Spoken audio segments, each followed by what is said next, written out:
ગુજરાતનો ઇતિહાસ મિત્રો આજે આપણે વાત કરીશું ગુજરાતના ઇતિહાસના મોસ્ટ આઈએમપી 100+ પ્રશ્નો જે આવનારી બધી એક્ઝામ માટે ઇમ્પોર્ટન્ટ થશે।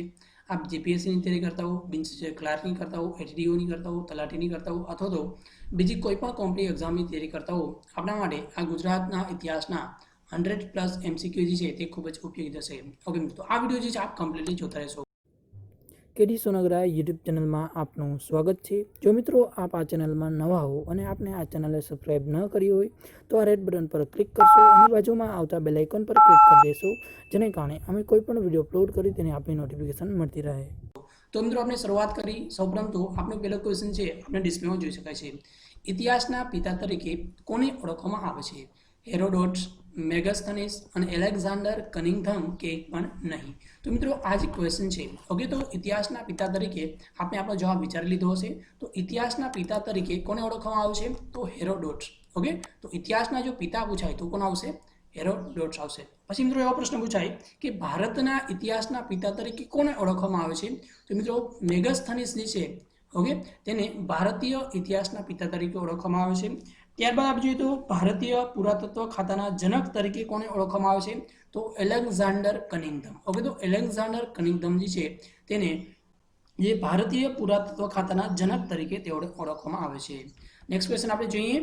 ઓકે, પછી તો ભારતના ઇતિહાસના પિતા તરીકે કોને ઓળખવામાં આવે છે? તો આપણે બધાને જવાબ આવડે છે કે ભાઈ મેગસ્થનીસ જે છે તેને ભારતના ઇતિહાસના પિતા તરીકે ઓળખવામાં આવે છે। અને મિત્રો તેના દ્વારા એક જે ગ્રંથ જે છે તેની રચના કરવામાં આવી હતી। કયા ગ્રંથની રચના કરવામાં આવી હતી? તો તે ગ્રંથનું નામ છે ઇન્ડિકા। ઓકે, કયા ગ્રંથની રચના કરવામાં આવી હતી? ઇન્ડિકા જે ગ્રંથ જે છે તેની રચના મેગસ્થનીસ જે છે તેના દ્વારા કરવામાં આવી હતી। ઓકે, હવે આપણે મિત્રો જોઈએ તો નેક્સ્ટ ક્વેશ્ચન કે ભારતીય પુરાતત્વ ખાતાના જનક તરીકે કોને ઓળખવામાં આવે છે? તો આવશે એલેક્ઝાન્ડર કનિંઘમ જે છે તેને ભારતીય જે છે પુરાતત્વ ખાતાના જનક તરીકે ઓળખવામાં આવે છે। નેક્સ્ટ ક્વેશ્ચન જોઈએ તો મેગસ્થનીસે કયા ગ્રંથની રચના કરી હતી? હમણાં જ આગળ આપણે વાત કરી તો શું આવશે? ઇન્ડિકા જે ગ્રંથ છે તેની રચના કરી હતી। ગ્રીક મુસાફર સ્ટ્રેબોએ, મિત્રો આ ખાસ તમારે જોવાનું છે, ગ્રીક જે મુસાફર સ્ટ્રેબોએ જે સૌરાષ્ટ્ર જે છે સૌરાષ્ટ્રને શું કહ્યું છે? ગ્રીક મુસાફર સ્ટ્રેબોએ સૌરાષ્ટ્રને શું કહ્યું છે? સેરોસ્ટસ કહ્યું છે, પેરિસ્પલ્સ કહ્યું છે, સુરાસ્ટ્રેન કહ્યું છે કે ઓરેતો? ઓકે, તો આપણે ક્વેશ્ચન જવાબ વિચારી લીધો હશે। તો મિત્રો સ્ટ્રેબો છે, તો જે સ્ટ્રેબો છે, ઓકે, તેને સૌરાષ્ટ્રને સેરોસ્ટસ કહ્યું છે। સ્ટ્રેબોએ શું કહ્યું છે? સૌરાષ્ટ્રને સેરોસ્ટસ કહ્યું છે। ત્યારબાદ આપણે જોઈએ તો જે છે ઇજિપ્તના પ્રાચીન ખગોળશાસ્ત્રી ટોલેમી અને બીજું એક છે પેરિસ્પલ્સ। ઓકે, જે ટોલેમી અને પેરિસ્પલ્સ છે જે સૌરાષ્ટ્ર છે, સૌરાષ્ટ્રને શું કહ્યું છે? તો સૌરાષ્ટ્રને તેને કહ્યું છે સુરાસ્ટ્રિયન। ઓકે, સૌરાષ્ટ્રિયન અથવા તો સૌરાષ્ટ્રિયન એવું બંને છે નામ ઉચ્ચાર જે છે ઉચ્ચારેલું છે, સૌરાષ્ટ્રિયન અથવા સૌરાષ્ટ્રિયન। ઓકે, તો જે છે ટોલેમી અને પેરિસ્પલ્સ છે જે છે ઉચ્ચારવામાં આવેલું છે। ઓકે, તો બીજો ક્વેશ્ચન છે પેરિસ્પલ્સ છે સૌરાષ્ટ્રને શું કહ્યું છે? તો આવશે સુરાસ્ટ્રેન। ઓકે, નેક્સ્ટ ક્વેશ્ચન જોઈએ તો પ્લાનીએ, ઓકે મિત્રો, પ્લાનીએ સૌરાષ્ટ્રને શું કહ્યું છે? પ્લાનીએ સૌરાષ્ટ્રને શું કહ્યું છે? મિત્રો પ્લાની જે છે તેને સૌરાષ્ટ્રને શું સેરોસ્ટસ કહ્યું છે, પેરિસ્પલ્સ કહ્યું છે, સૌરાષ્ટ્રિયન કહ્યું છે કે ઓરેતુક? મિત્રો પ્લાનીએ જે છે તેને સૌરાષ્ટ્રને ઓરેતુક તરીકે ઓળખાવ્યું છે।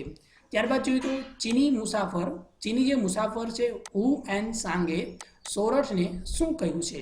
મિત્રો તો સોરઠને તેને સુલકા કહ્યું છે। સોરઠને શું કહેવામાં આવ્યું છે?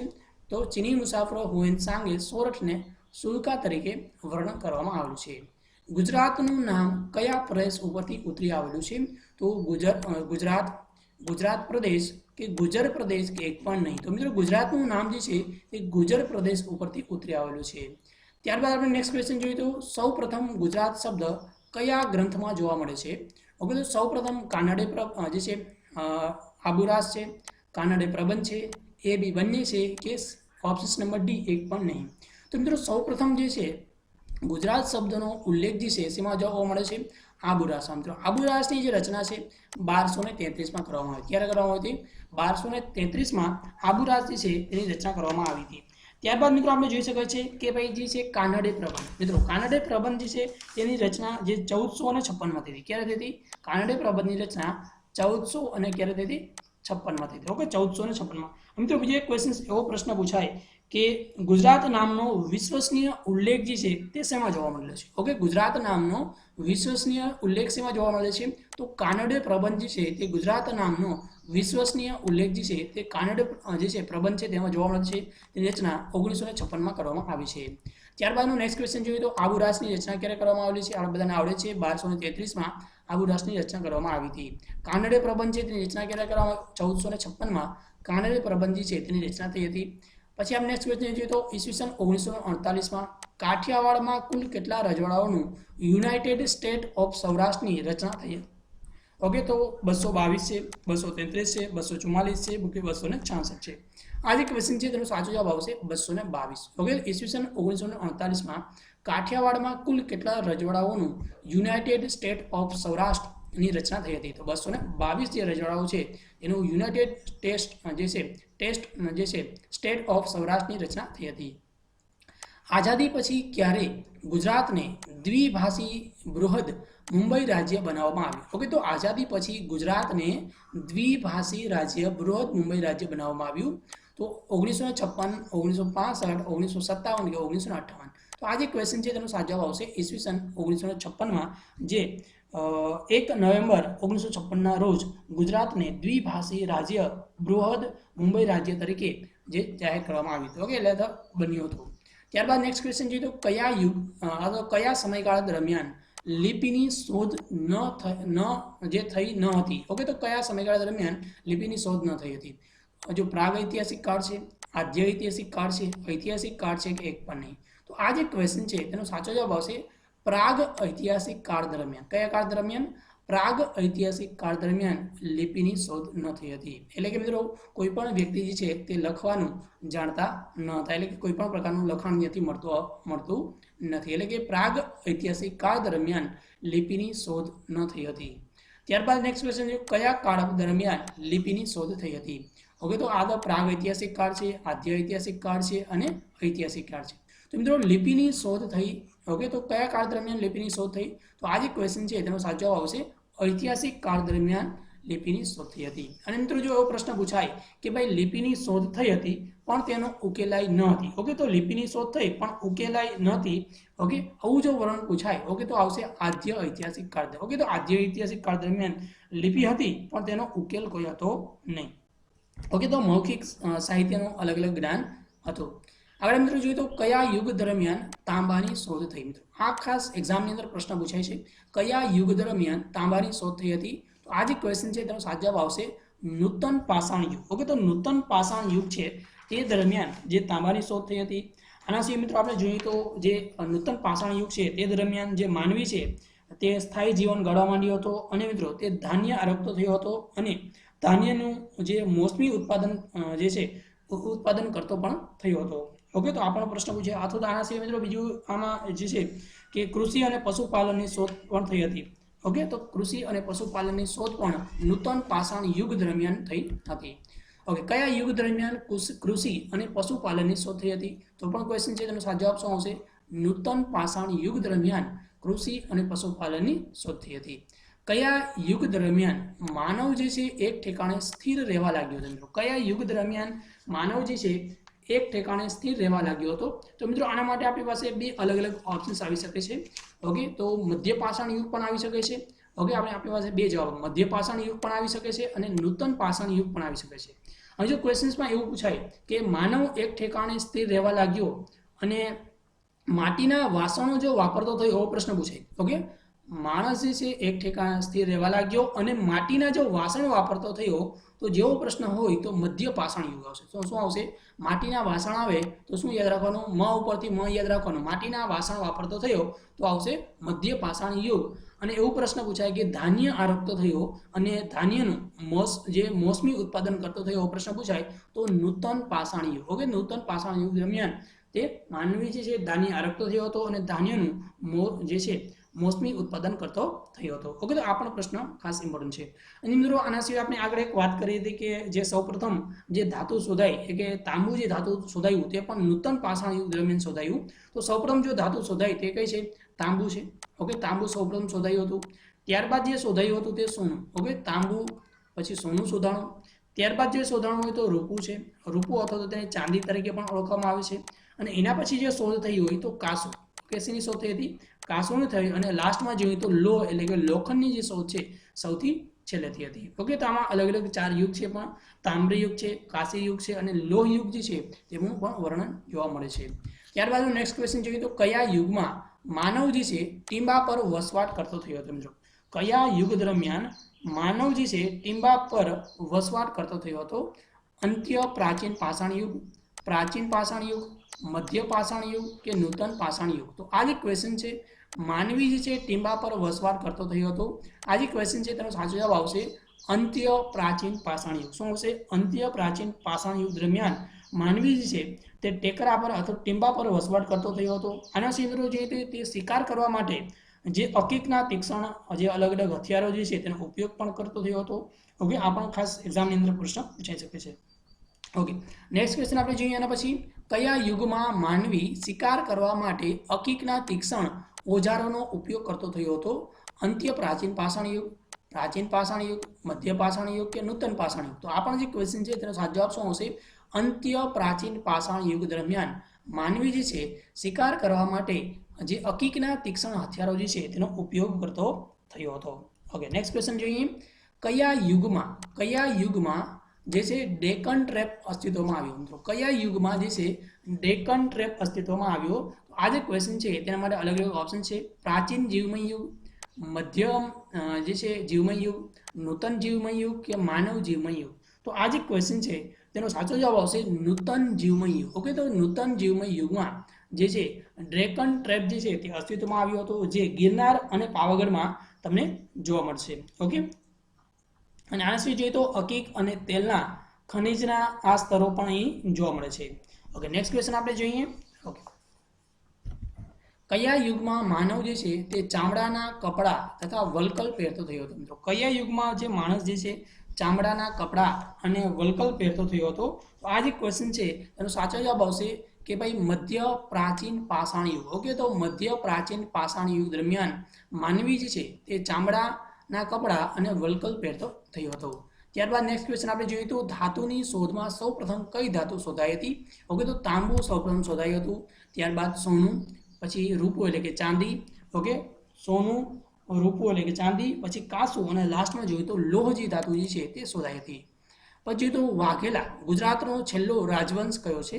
વાઘેલા, સોલંકી, વાઘેલા સોલંકી કે એક પણ નહીં? મિત્રો, તો આ જે ક્વેશ્ચન છે તે ઘણા બધા મિત્રો જવાબ આપતા હશે કે વાઘેલા વંશ આવશે, ઘણા બધા મિત્રો જવાબ આવતા હશે વાઘેલા સોલંકી. મિત્રો તો વાઘેલા જે છે તો વાઘેલા પણ ઘણી બુકમાં આપવામાં આવેલું છે અને ઘણી બુકની અંદર વાઘેલા સોલંકી પણ આપવામાં આવે. મિત્રો, એક્ઝામની અંદર જો આપ બેમાંથી કોઈ પણ એક જ વંશ હશે તો કાં વાઘેલા વંશ આપ્યું હશે, કાં જે છે વાઘેલા સોલંકી આપ્યું હશે. ઓકે, તો આ જે ક્વેશ્ચન છે તે અલગ અલગ બુકની અંદર અલગ અલગ આપવામાં આવેલું છે. તો ઘણા વાઘેલા કહે તો પણ સાચો જવાબ છે અને વાઘેલા સોલંકી કહે તો પણ આપણો સાચો જવાબ છે. ઓકે, નેક્સ્ટ ક્વેશ્ચન, આનર્ત જે છે તે કોનો પુત્ર હતો? ઓકે, તો આનર્ત જે છે તે કોનો પુત્ર હતો? તો સરિયાતીનો પુત્ર. ઓકે, તો મનુ સૌપ્રથમ શું હશે? મનુ. પછી મનુનો પુત્ર કોણ હતો? મનુનો પુત્ર જે સરિયાતી હતો, સરિયાતીનો પુત્ર આનર્ત. આનર્ત જે છે તેનો પુત્ર કોણ હતો? રેવતક. ઓકે, તો આ અલગ અલગ જે છે મનુનો પુત્ર સરિયાતી, સરિયાતીનો પુત્ર આનર્ત, આનર્તનો પુત્ર કોણ છે? રેવત. ઓકે, તો આનર્ત જે છે કોનો પુત્ર હતો? તો આનર્ત જે છે તે સરિયાતીનો પુત્ર હતો. ત્યારબાદ જોઈએ તો અતીતનું શક્ય તેટલું પ્રમાણિક વૃત્તાંત એટલે શું કહેવામાં આવે છે? મિત્રો, તો અતીતનું શક્ય તેટલું પ્રમાણિત વૃત્તાંત એટલે તેને શું કહેવામાં આવે છે? ઇતિહાસ કહેવામાં આવે છે. ગુજરાતનું જે છે પ્રમાણ ઇતિહાસ, ઓકે, જે પ્રમાણિત અથવા તો પ્રમાણિત ઇતિહાસ જે છે કયા કાળથી જોવા મળે છે? ઓકે, ગુજરાતનો જે છે પ્રમાણિક ઇતિહાસ જે છે કયા કાળથી જોવા મળે છે? સોલંકી કાળ છે, મૌર્ય કાળ છે, છત્રપ કાળ છે કે એક પણ નહીં? આ જે ક્વેશ્ચન છે ગુજરાતનો પ્રમાણિત ઇતિહાસ. ઓકે, તો આ જે ક્વેશ્ચન છે ગુજરાતનો પ્રમાણિત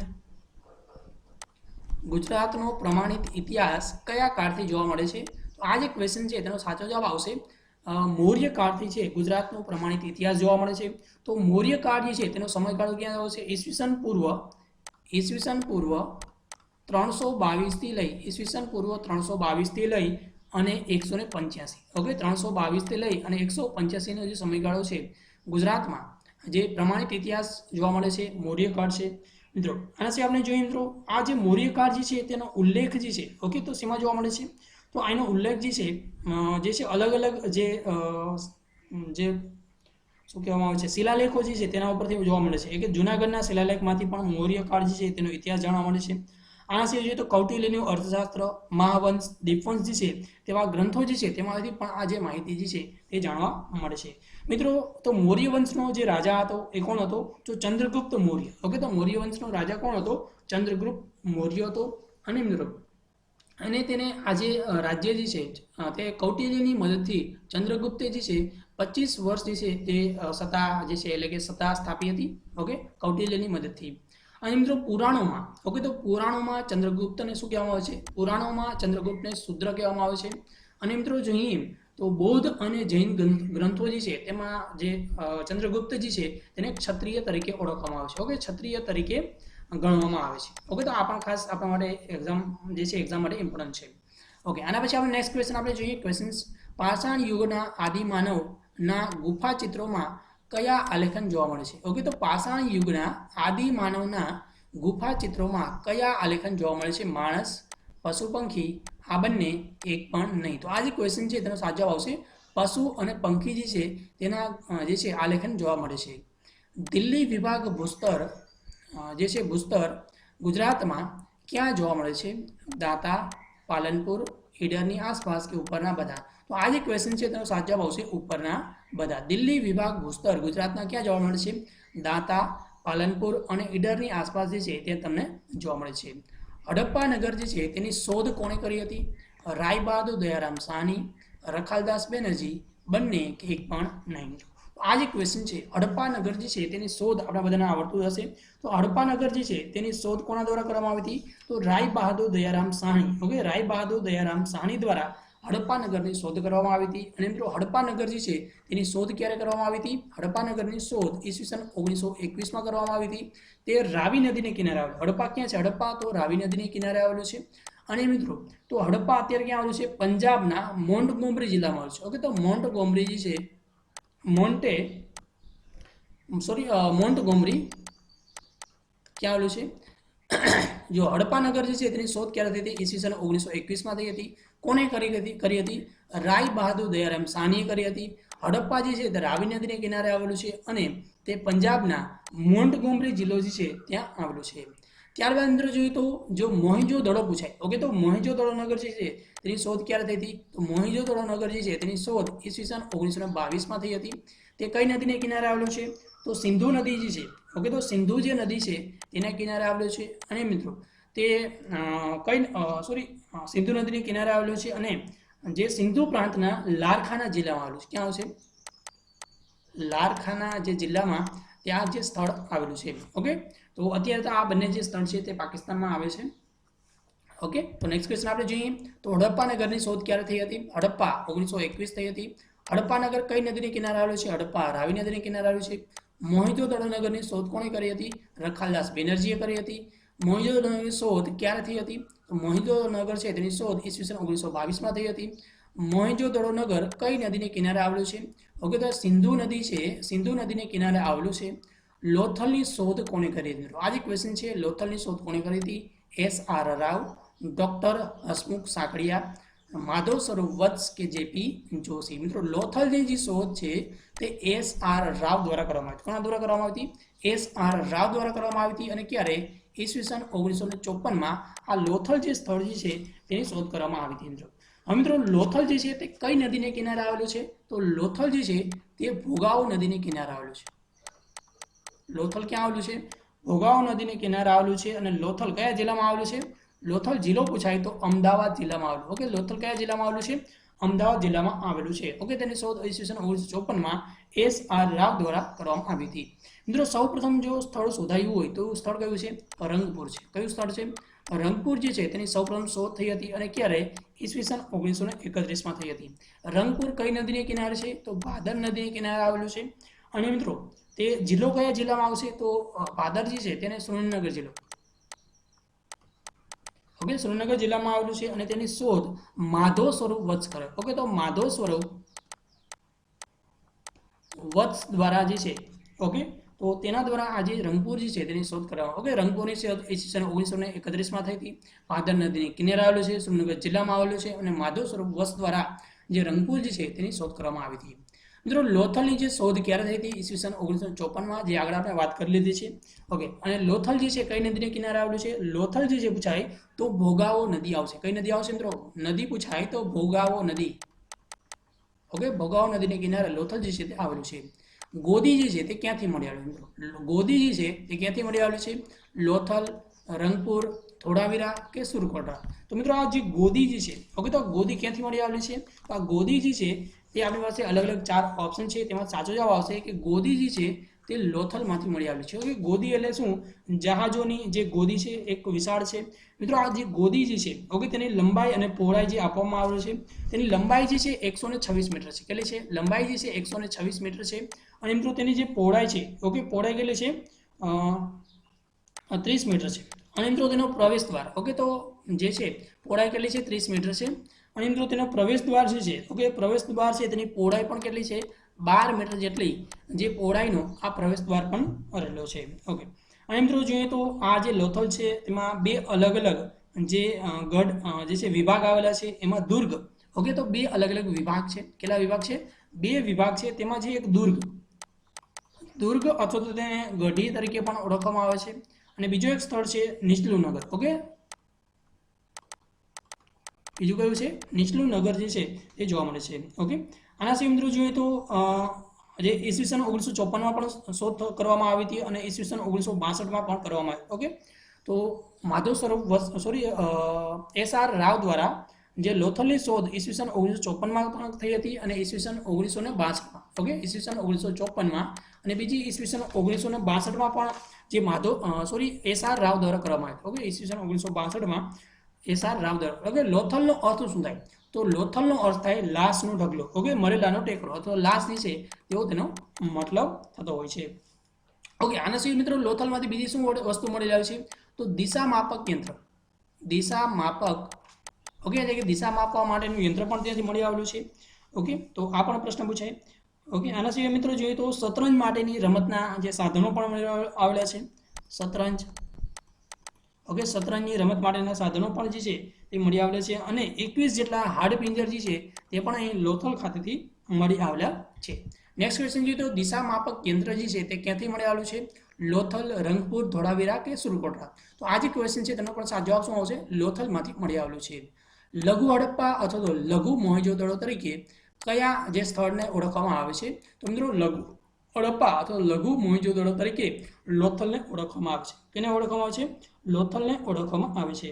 અને આગળ મિત્રો નેક્સ્ટ જોઈએ કે શતરંજને મળતી રમતના સાધનો જે છે તે ક્યાંથી મળી આવેલા છે? તો પણ શું આવશે? લોથલ ખાતેથી તેના અલગ અલગ સાધન જે છે તે મળી આવેલા છે. ઓકે, પછી મિત્રો નેક્સ્ટ ક્વેશ્ચન જોઈએ તો રંગપુર જે છે તેની શોધ કોણે કરી હતી? માધવ સ્વરૂપ વચ્ચે 1931, SR રાવે ઈસવીસન 1953, SR રાવ કે JP જોશી? મિત્રો રંગપુર જે છે તે સૌપ્રથમ શોધાયેલું સ્થળ છે અને તેની શોધ જે છે માધવ સ્વરૂપ વત્સ દ્વારા કરવામાં આવી હતી. અને ક્યારે? ઈસવીસન 1931માં જે છે તે કરવામાં આવી. મિત્રો રંગપુર જે છે તે કઈ નદીની કિનારે આવેલું છે? તો રંગપુર જે છે તે ભાદર નદીની કિનારે આવેલું છે. અને લોથલ પૂછાય તો મિત્રો ભોગાવો નદી. ઓકે, લોથલ આવે તો શું આવશે? ભોગાવો નદી. મિત્રો આ બંનેમાં કન્ફ્યુઝન ન થાય એ પણ ખાસ જોવાનું છે. લોથલ પૂછાય તો ભોગાવો અને જો રંગપુર પૂછાય તો ભાદર નદી જે છે તેને કિનારે આવેલું છે. ઓકે, નેક્સ્ટ ક્વેશ્ચન આપણે જોઈએ રંગપુર કઈ નદીની કિનારે આવેલું છે? તો આગળ આપણે જોયું કે ભાદર નદીની કિનારે આવેલું છે. હાથીઓના અવશેષ જે છે તે ક્યાંથી મળી આવેલા છે? ઓકે, તો રોજડી, લોથલ, રંગપુર કે ધોળાવીરા? મિત્રો આ જે ક્વેશ્ચન છે આનો 2 જવાબ આવે છે કે ભાઈ હાથીઓના અવશેષ જે છે ક્યાંથી મળી આવેલા છે? એક તો મિત્રો રોજડી પાસેથી પણ હાથીઓના અવશેષ મળી આવેલા છે. અને આના સિવાય મિત્રો જોઈએ તો ધોળાવીરા જે છે ત્યાંથી પણ હાથીઓના અવશેષ મળી આવેલા છે મિત્રો. ઓકે, તો આ બંને અવશેષ જે છે તે મળી આવેલા છે. આના સિવાય મિત્રો જોઈએ તો રોજડી ખાતેથી શું મળી આવેલું છે? જે ચપટ થાળ જે છે તે પણ ત્યાંથી મળી આવેલું છે. અને ઊંચી ડોકવાળી બરણી. ઓકે, તો જો હાથીઓના અવશેષ, પછી ચપટ થાળ અને ઊંચી ડોકવાળી બરણી જે છે તે ક્યાંથી મળી આવેલું છે? જે રોજડી અથવા તો મિત્રો રોજડીનું બીજું નામ જે છે શ્રીનાથગઢ. શું છે? શ્રીનાથગઢ. શું નામ ઓળખવામાં આવે છે? શ્રીનાથગઢ તરીકે ઓળખવામાં આવે છે. તે કયા જિલ્લામાં આવેલું છે? જિલ્લો પૂછાય તો રાજકોટ જિલ્લામાં આવેલું છે. અને કઈ નદીને કિનારે? તો ભાદર નદીની કિનારે આવેલું છે. કઈ નદીને? ભાદર નદીને કિનારે જે છે તે આવેલું છે. ઓકે, આના સિવાય મિત્રો અહીંથી રોજડી ખાતેથી બાણફળા અને માછલા પકડવાના ગલ આના સિવાય મિત્રો જોઈએ તો રોજડી ખાતે બીજી શું વસ્તુ મળી આવેલી છે, તો રોજડી ખાતેથી એક મણકા, ઓકે, તો મણકા જે છે તે પણ મળી આવેલા છે, ઓકે, શું મળી આવેલું છે, તો મણકા, ઓકે, ઝીણા મણકા જે છે સેલખડીના ઝીણા મણકા પણ અહીંયા રોજડી ખાતેથી મળી આવેલા છે. ઓકે, નેક્સ્ટ ક્વેશ્ચન જોઈએ તો એક અકીકનું અને એક ચર્ટનું આ બે તોલા જે છે તે ક્યાંથી મળી આવેલા છે, એક અકીકનું અને એક ચર્ટનું, ઓકે, તો બંને મોજા ક્યાંથી, રોજડી ખાતેથી, પછી લોથલ, રંગપુર કે ધોળાવીરા. તો આ જે ક્વેશ્ચન છે તેનો સાચો જવાબ આવશે ક્યાંથી, રોજડી ખાતેથી એક અકીકનું અને એક ચર્ટનું જે છે મોજું જે છે સોરી તોલા જે છે તે મળી આવેલા છે. ઓકે, આના પછી મિત્રો નેક્સ્ટ ક્વેશ્ચન આપણે જોઈએ તો ભારતનું સૌથી પશ્ચિમી સ્થળ કયું ગણાય છે, ઓકે, તો રોજડી છે, લોથલ છે, રંગપુર છે કે દેસલપર છે. તો મિત્રો ભારતનું સૌથી પશ્ચિમી સ્થળ કયું ગણાય છે, તો જવાબ આવશે દેસલપર. ઓકે, દેસલપર જે છે તે ભારતનું સૌથી પશ્ચિમી સ્થળ ગણવામાં આવે છે. પછી નેક્સ્ટ ક્વેશ્ચન તો ધોળાવીરા જે છે તે ક્યાં આવેલું છે, કચ્છના ભચાઉ તાલુકામાં, ઓકે, કચ્છના નખત્રાણા તાલુકામાં કે કચ્છના ભચાઉ તાલુકાના ખદીર બેટમાં. તો મિત્રો આ જે ક્વેશ્ચન છે આપણે જે ઉતાવળમાં હોય તો આપણે ઓપ્શન નંબર એ ટિક કરી નાખી, પણ મિત્રો તમે વાક્ય વાંચશો એટલે કે જે પ્રોપર જવાબ થશે તે ઓપ્શન નંબર સી થશે. શું કામ, કચ્છના ભચાઉ તાલુકાના ખદીર બેટમાં જે છે તે ધોળાવીરા મળી આવેલું એક સ્થળ છે. ઓકે, તો ધોળાવીરા વિશે બીજી પણ આપણે માહિતી જોઈએ મિત્રો. તો ધોળાવીરા જે છે તેને સ્થાનિક લોકો કયા નામે ઓળખે છે, તો મિત્રો ધોળાવીરાને સ્થાનિક લોકો જે છે તે કોટડા કહે છે. શું કહે છે કે ભાઈ તમારું કોટડા આવી ગયું, ઓકે, તો તેને સ્થાનિક લોકો શું કહે છે, કોટડા તરીકે ઓળખવામાં આવે છે. ઓકે, આગળ મિત્રો જોઈએ તો ખદીર બેટમાં આવેલું છે, કચ્છ જિલ્લામાં આવેલું છે. મિત્રો આ જે ધોળાવીરા જે છે તેની શોધ કોના દ્વારા કરવામાં આવેલી છે, તો જેપી જોશી. ઓકે, શું આવશે, જેપી જોશી દ્વારા જ્યાં ધોળાવીરા જે છે તેની શોધ કરવામાં આવેલી છે. અને ક્યારે ધોળાવીરાની શોધ ક્યારે થઈ, ઈસવીસન 1967-68માં. ક્યારે થઈ છે, ઈસવીસન 1967-68માં જે ધોળાવીરા જે છે તેની શોધ કરવામાં આવેલી છે. ઓકે, ખદીર બેટ પાસે આવેલું છે. આ ધોળાવીરા જે છે એટલે ધોળાવીરા ખાતે 3 અલગ અલગ જે છે ભાગમાં વિચારેલું છે. એક તો દુર્ગ અથવા તો ગઢી તરીકે પણ ઓળખવામાં આવે છે, ગઢ તરીકે ઓળખવામાં આવે છે. પછી મધ્યનગર અને નીચલુનગર. આમાં જોઈએ તો ગઢ જે છે, ઓકે, ગઢમાં શાસક અને અલગ અલગ અધિકારીઓ જે છે તેના રહેઠાણ છે. પછી મધ્યનગર છે તેમાં જોઈએ તો અન્ય અધિકારીઓ છે તેના આવાસ છે. અને નીચલુનગર છે તેમાં સામાન્ય લોકો જે છે તેના અલગ અલગ જે ઘરો છે. ઓકે, આને જ મિત્રો જોઈએ તો આ જે નગર છે ધોળાવીરા સૌથી પ્રાચીન પણ છે, સૌથી સુવ્યવસ્થિત પણ છે, સૌથી સુંદર તથા સૌથી મોટું નગર હોય, ઓકે, તો કયું છે, ધોળાવીરા છે. ઓકે, આને સિવાય આપણે જોઈએ તો ધોળાવીરામાંથી હાથીઓના અવશેષ પણ મળી આવેલા છે, ચપટ થાળ પણ મળી આવેલો છે અને ઊંચી ડોકવાળી બણી જે છે તે પણ મળી આવેલી છે ધોળાવીરા. અને આના સિવાય મિત્રો બીજી છે રોજડી, ઓકે, રોજડી અથવા શ્રીનાથગઢ ખાતેથી મળી આવેલ છે. ઓકે, આની જે શોધ છે 1967-68માં જેપી જોશી એટલે કે જગતપતિ જોશી દ્વારા તેની શોધ કરવામાં આવી હતી. મિત્રો અહીંથી અલગ અલગ 10 જે છે સિંધુ લિપિના ઘણા મોટા અક્ષર પણ મળે. ઓકે, તો આ પણ ક્વેશ્ચન જે છે ઘણી બધી વાર એક્ઝામની અંદર પૂછાય છે. સૌથી 10 મોટા અક્ષર જે છે, ઓકે, સિંધુ લિપિના ઘણા મોટા અક્ષરો જે છે તે પણ અહીંથી જોવા મળે છે. ઓકે મિત્રો, હજી આની લિપિ જે છે તે શોધાઈ નથી. ક્યાંથી મળી આવેલો છે, ધોળાવીરા ખાતેથી મળી આવેલા છે મિત્રો. આના સિવાય મિત્રો અલગ અલગ જે છે પુરાતત્વીય સ્થળ છે તેનું પણ આપણે એકવાર ઝડપથી રિવિઝન કરી લઈએ. ઓકે, જે આવનારી એક્ઝામ માટે ખાસ ઇમ્પોર્ટન્ટ થશે તમને. ઓકે, તો અલગ અલગ સ્થળ પણ આપણે જોવાના છે. તે સ્થળ ક્યાં આવેલું છે, ઓકે, તો આને હું એકવાર ક્લિયર કરી નાખું. ઓકે મિત્રો, તો આ વિડીયો જે છે આપ કમ્પ્લીટલી જોવાનો જ છે હજી. ઓકે, હું તમને અલગ અલગ સ્થળ કહીશ કે રંગપુર. ઓકે, તો રંગપુર ક્યાં આવેલું છે, તો રંગપુર જે છે તે ભાદર નદીની કિનારે આવેલું છે. સુરનગર જિલ્લો આવશે અને તેની જે શોધ 1931માં કરવામાં આવી હતી અને કોણે કરી હતી, જે છે માધવ સ્વરૂપ વત્સ દ્વારા કરવામાં આવી હતી. ત્યારબાદ મિત્રો આપણે જોઈએ તો ધોળાવીરા. ધોળાવીરા જે છે ખદીર બેટમાં આવેલું છે, કચ્છ જિલ્લામાં આવેલું છે. તેની શોધ જેપી જોશીએ કરી હતી, ક્યારે 67-68માં કરવામાં આવી હતી. આના સિવાય મિત્રો જોઈએ લોથલ. લોથલ જે છે તે ભોગાવો નદીની કિનારે આવેલું છે, અમદાવાદ જિલ્લામાં. તેની શોધ SR રાવ દ્વારા કરવામાં આવી હતી, ક્યારે, ઈસવીસન 1954માં. આના સિવાય મિત્રો આપણે જોઈએ તો સુરકોરડા. ઓકે, તો સુરકોરડા જે છે તે ભોગાવો નદીની કિનારે આવેલું છે, કચ્છ જિલ્લામાં આવેલું છે. તેની શોધ પણ જેપી જોશી. ઓકે, ધોળાવીરા અને સુરકોરડા. ઓકે, ધોળાવીરા અને સુરકોરડા બંનેની શોધ જે છે જેપી જોશી દ્વારા કરવામાં આવી હતી. સુરકોરડાની શોધ 1964માં, તે પણ ભોગાવો નદી અને કચ્છ જિલ્લામાં આવેલું છે. આના સિવાય મિત્રો જોઈએ તો જે છે પ્રભાસ પાટણ. ઓકે, તો પ્રભાસ પાટણ જે છે તે ક્યાં આવેલું છે, તો ત્રિવેણી સંગમ ખાતે આવેલું છે. ત્રિવેણી સંગમ જે નદી છે ત્યાં આવેલું છે. ઓકે, હિરણ, કપિલા અને સરસ્વતી. ઓકે, હિરણ, કપિલા અને સરસ્વતી. ઓકે, 3 નદીઓનો સંગમ થાય છે. ઓકે, હિરણ, કપિલા અને સરસ્વતી આ 3 નદીઓનો સંગમ થાય છે ગીર સોમનાથ જિલ્લામાં. ઓકે, ગીર સોમનાથ જિલ્લો આવશે અને તેની શોધ ડેકન કોલેજ મુંબઈ દ્વારા કરવામાં આવી હતી અને ક્યારે ઈસવીસન 1955-56માં ઓકે તો પ્રભાસ પાટણની શોધ થઈ હતી. લાખાબાવળ પૂછાય તો લાખાબાવળ ક્યાં આવેલું જામનગર જિલ્લામાં આવેલું છે. તેની પણ શોધ જે છે 1955-56માં થઈ હતી અને MS યુનિવર્સિટી દ્વારા કરવામાં આવી હતી. આના સિવાય મિત્રો જોઈએ તો દેસલપર ઓકે દેસલપરને બીજું એક નામ છે તુંગલી તરીકે પણ ઓળખવામાં આવે છે અને દેસલપર જે છે તે મોરઈ નદીની કિનારે આવેલું છે. ક્યાં આવેલું છે? મોરઈ નદીની કિનારે આવેલું છે. કયા જિલ્લામાં આવેલું છે? કચ્છ જિલ્લામાં આવેલું છે અને તેની શોધ ઈસવીસન 1963-64માં કરવામાં આવી હતી અને કોણે કરી હતી? ASI એવું યાદ રાખશો ઇંગ્લિશમાં ASI દ્વારા જે છે તેની શોધ કરવામાં આવી હતી.